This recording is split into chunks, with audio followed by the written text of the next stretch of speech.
সন্তান আমার খেদমত করবে? হ্যাঁ, এত সহজ দুনিয়া। এমন বোকা কিভাবে হইলাম আমরা?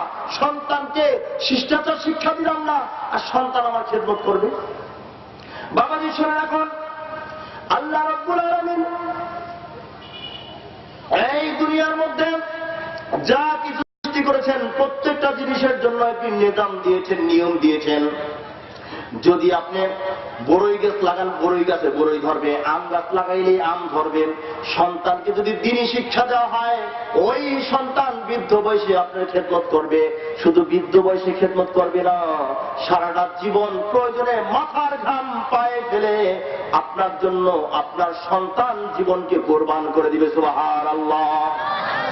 জিকির করে লা ইলাহা ইল্লাল্লাহ, লা ইলাহা ইল্লাল্লাহ, লা ইলাহা ইল্লাল্লাহ।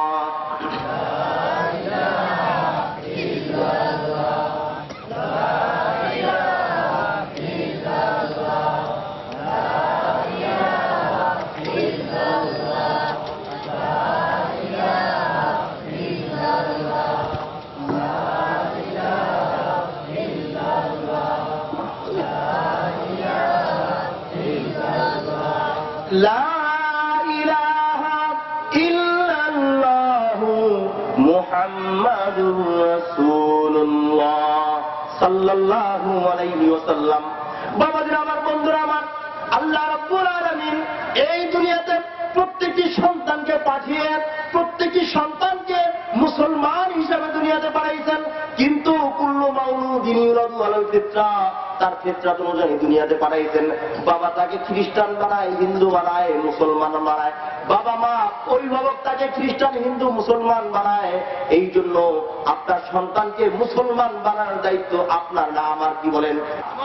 প্রত্যেকের সন্তানের দায়িত্ব, প্রত্যেক সন্তানের জন্য জবাবদিহিতা প্রত্যেক বাবা মা আল্লাহ রাব্বুল আলামিনের দরবারে করতে হবে, প্রত্যেক বাবা মাকে করতে হবে।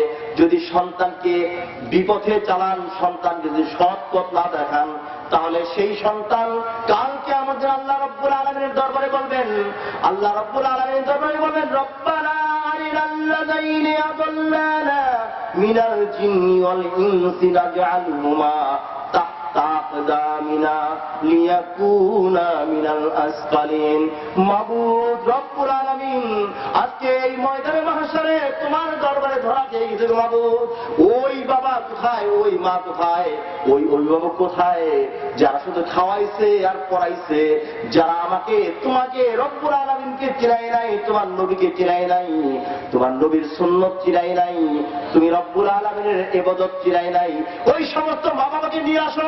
আয় রব্বুল আলামিন জাহান্নামী হয়ে গেছি, ওই বাবাকে নিয়ে আসো, আজকে ওই মাকে নিয়ে আসো, তাদের বুকের মধ্যে পাড়া দিব, তারপরে আজকে জাহান্নামে যাব। এর আগে জাহান্নামে যাব না, নাউযুবিল্লাহ। সন্তান কাল কিয়ামত দিন আল্লাহ রব্বুল আলামিনের দরবারে এই পিতামাতার বিরুদ্ধে সাক্ষী দিবে, পিতামাতার বিরুদ্ধে মামলা দায়ের করবে, যেই পিতামাতা সন্তানকে শিষ্টাচার শিক্ষা না দিবে, যেই পিতামাতা সন্তানকে মুসলমান না বানাবে।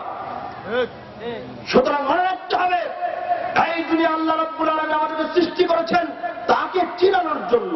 মান আরাফা নাফসাহু ফাকাদ আরাফা রাব্বাহু, যে ব্যক্তি নিজেকে চিনতে পারলো সে তার প্রতিপালককে চিনতে পারবে।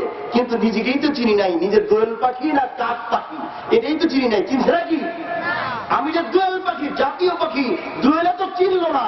দোয়েল পাখির জন্য খানা রেডি করা থাকতো, কি দোয়েল পাখি জানতো যে আমার কত দাম, ঠিক কিনা বলেন? কিন্তু আজকে দেখা যায় মুসলমান নিজেকে চিনল না।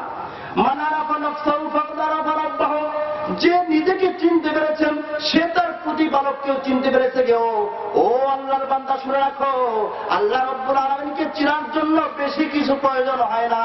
তুমি তোমার 3.5 হাত গড়ির দিকে একবার তাকাও, তাকায় দেখো আমার আল্লাহ কত সুন্দর করে তোমার আকৃতি তৈরি করলো, এত সুন্দর চোখ দিল, কান দিল, নাসিকা দিল, এত সুন্দর হাত পা তোমার গঠন দিল, তোমার গরম দিল। ওই আল্লাহকে কেন চিন্তা না গো বান্দা? আল্লাহ রাব্বুল আলামিন কাল কিয়ামতের দিন যদি তোমাকে বলেন, হে আল্লাহর বান্দা, দুনিয়াতে তোকে পাঠিয়েছিলাম, 100 বছর হায়াত দিয়েছিলাম, তুই কেন আমাকে আমার প্রকৃতি দেখে, আমার নিজাম দেখে, নিয়ম দেখে কেন তুই আমাকে চিনতে পারলি না? তখন কি জবাব দিব? জাহান্নামে